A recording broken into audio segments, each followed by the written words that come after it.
everyone, welcome back to my channel. It's me again, Aisha Tariq, Filipina wife in Kashmir, Pakistan. Today is October 28 and today is Saturday and the time now here in Pakistan is 12 noon. Ayan, as you can see the weather, it's nice weather for today. Ayan, ito, paalis ako, pupunta kami ng hospital and then at the same time pala, meron palang nagpadala unexpected, nagpadala galing ng UK. Siya ay aking silent viewer daw pero ang pera ay pinadala from UK to Lahore, si Filipina Tailoring sa Lahore. Tapos doon niya pinadala sa account ni Filipina Tailoring na may vlogger din siya. And then kahapon kagabi around 6 PM transfer niya yung aking uh, amount na binigay sa akin, sponsor from United Kingdom. Kaya thank you so much, sis Rosana daw ang pangalan niya. And then nakapag-asawa siya ng Turkey. So doon sila naka-base sa United Kingdom. Ang sinabi sa akin ni Filipina Tailoring, siya ay aking silent viewer. Silent viewer namin ni Filipina Tailoring. Tatlo daw kami yung kanyang binigyan ng amount. Alhamdulillah talaga. So ito pupunta ako ngayon para kunin din yung pera. At the same time ay magpa-check up din ako kasi 1 week ago iba talaga itong aking nararamdaman kasi yun nga tumatanda na. Now I'm 57 years old, so meron na talagang nararamdaman na mga sakit. So 1 week ago meron talaga akong nararamdaman. Ito yung aking yung aking left arm, ang sakit nito. Connect dito sa aking likod and then connect din dito sa aking heart. Parang naninikip yung aking puso and then parang parang nasusunog yung aking sa loob. And then masakit din ang ulo ko at medyo nahihilo. 1 week ago ito. Kaya alhamdulillah talaga meron akong magamit na pera. Supposed to be next week pa ako magpa-check up kasi hinihintay ko pa yung suporta padala ng aking bayaw.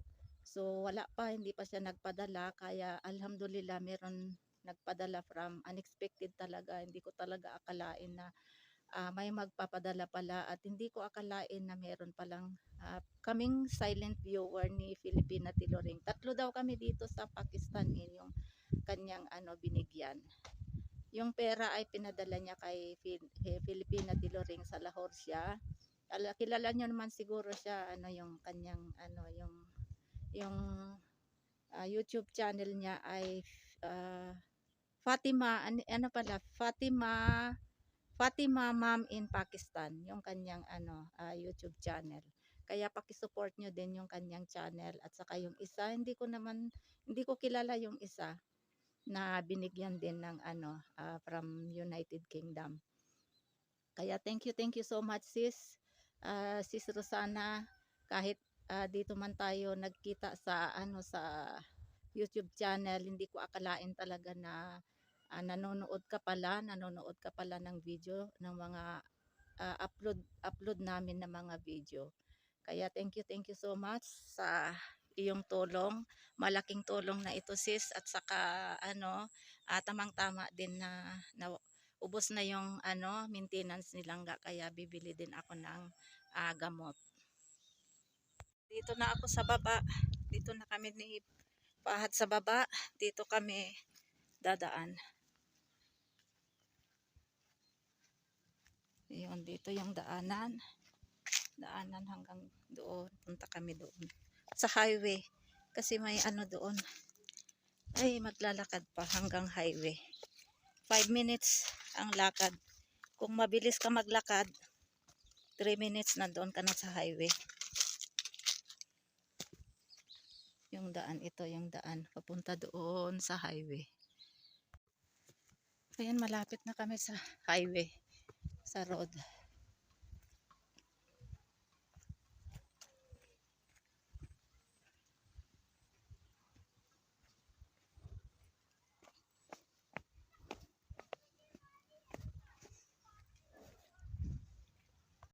Ayan, meron din isang puno dito. Oh. Ayan, persimmon din ito, daming bunga. Ayan, oh. Punta ako dito mamaya, hihingi ng mga bunga.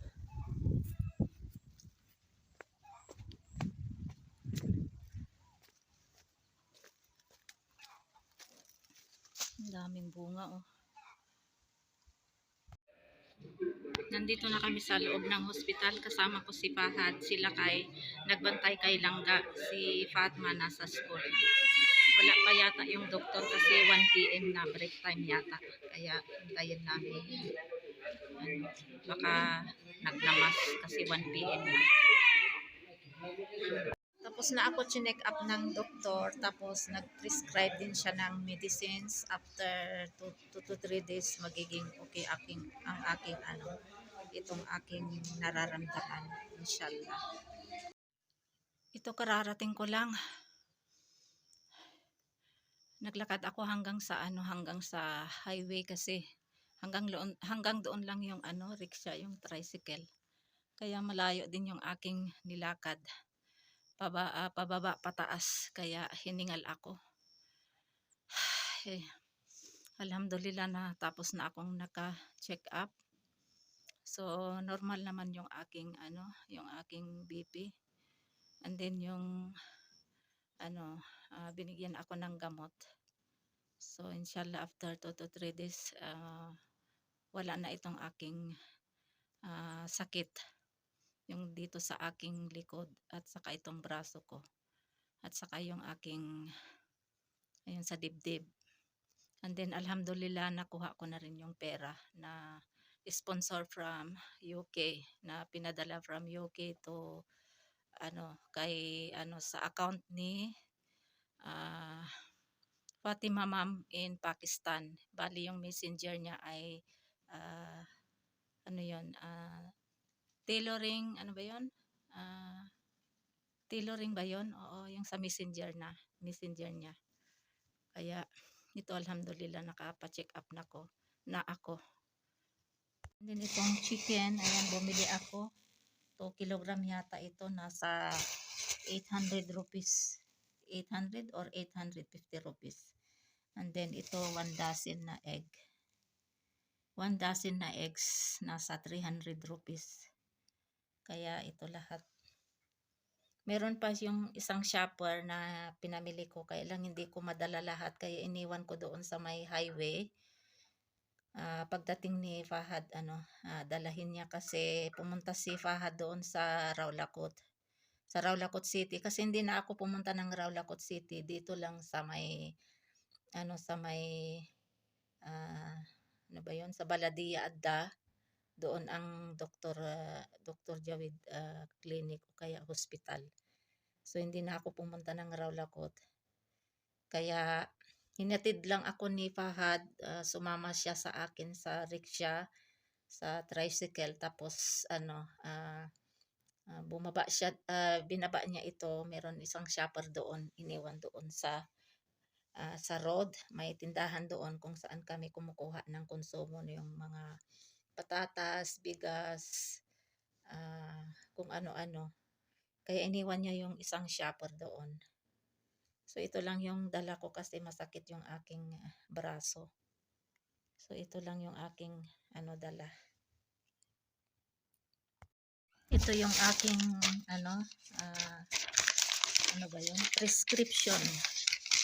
Ito Al-Hasib Medical Complex, Dr. Jawid Iqbal. Ito ay hindi sa Rawlakot City, kundi dito lang sa may Baladia Adda.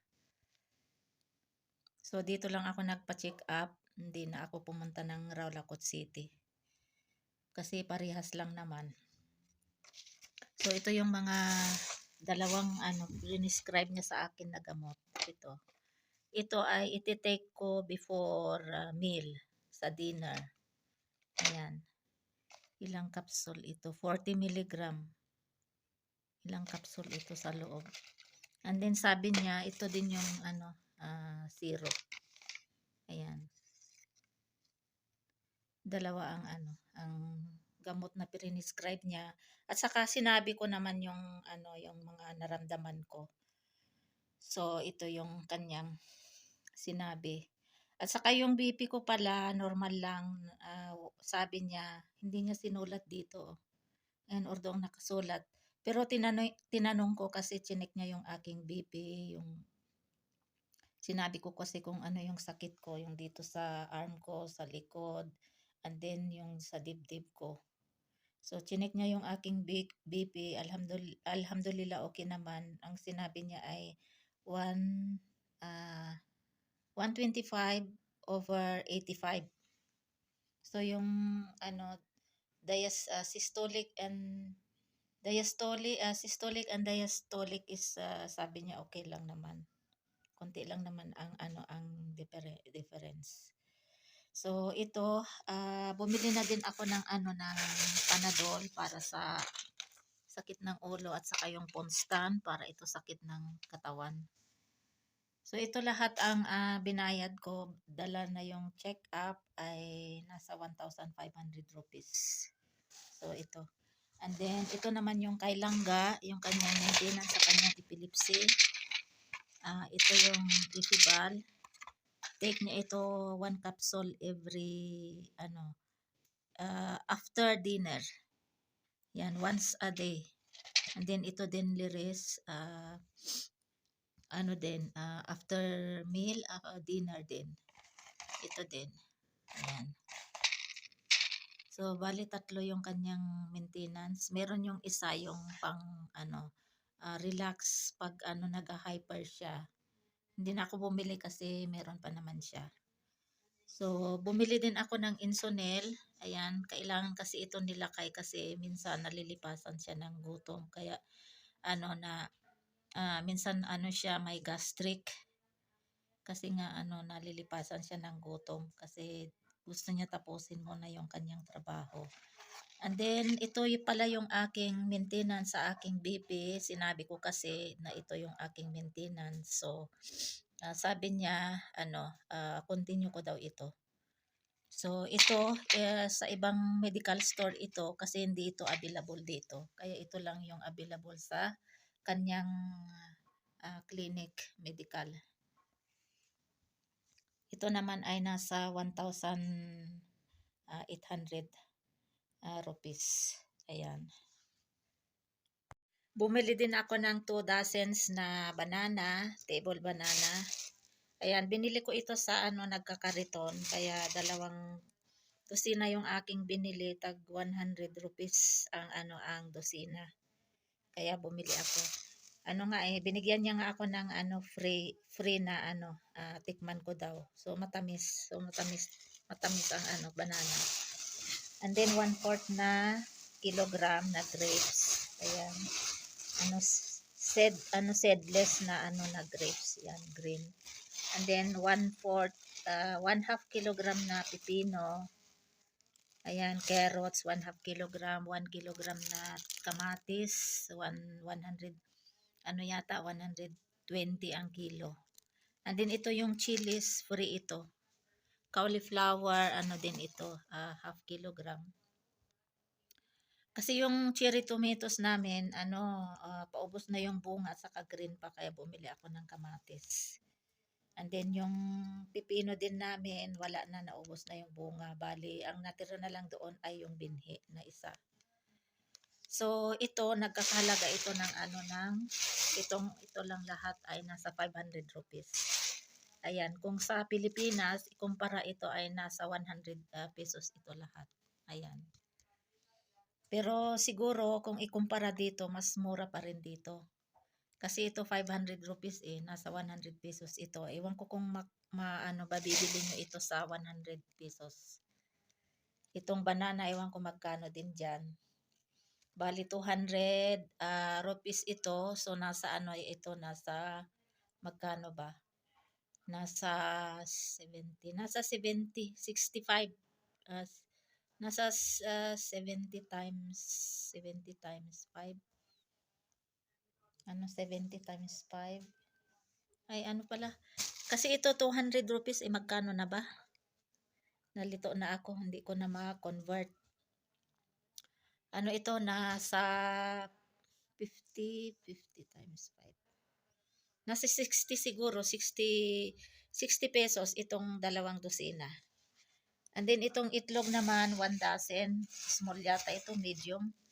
Nasa ano ito, 250 rupees. Kasi medium siya, small yata, 1 dozen.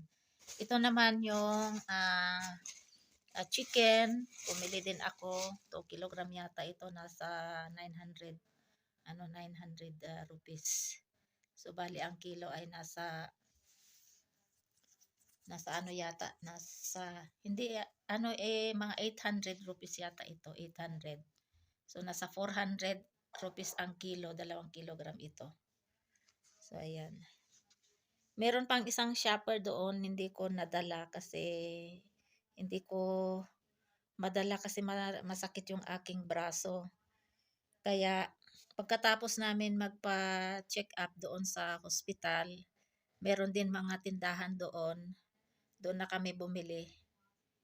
So, pagkatapos namin namili, umuwi na kami ni Fahad. Pero hinatid lang ako ni Fahad doon sa highway. Tapos yung isang shopper doon ay iniwan kasi hindi ko nga madala.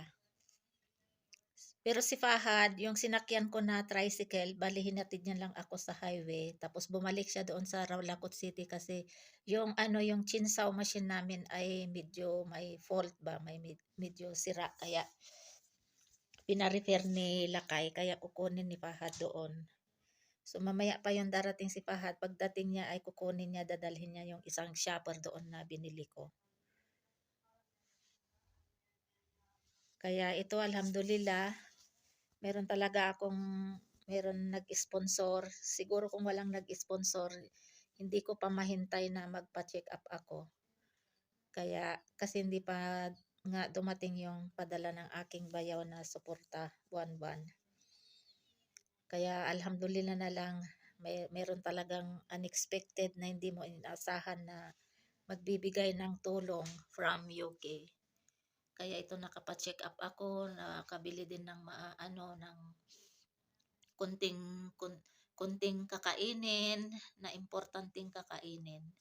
Kasi ako, once lang naman ako lalabas, dito lang ako sa bahay. Pag meron talagang importante na transaksyon, yun, pupunta ako sa Rawlacot City o kaya sa hospital, ganyan. So ngayon, ito, nakapa-check up na ako, alhamdulillah. So inshallah, after 2 days na mag-take ako nitong gamot ay wala na akong maramdaman. Ito yung laman ng isang plastic o kaya shopper, yung pinamili ko. Ito yung tiger na biscuit. Ayan, dalawa ang binili ko. Kasi may gagawin ako nito. At saka kakainin din namin. Masarap ito na biscuit.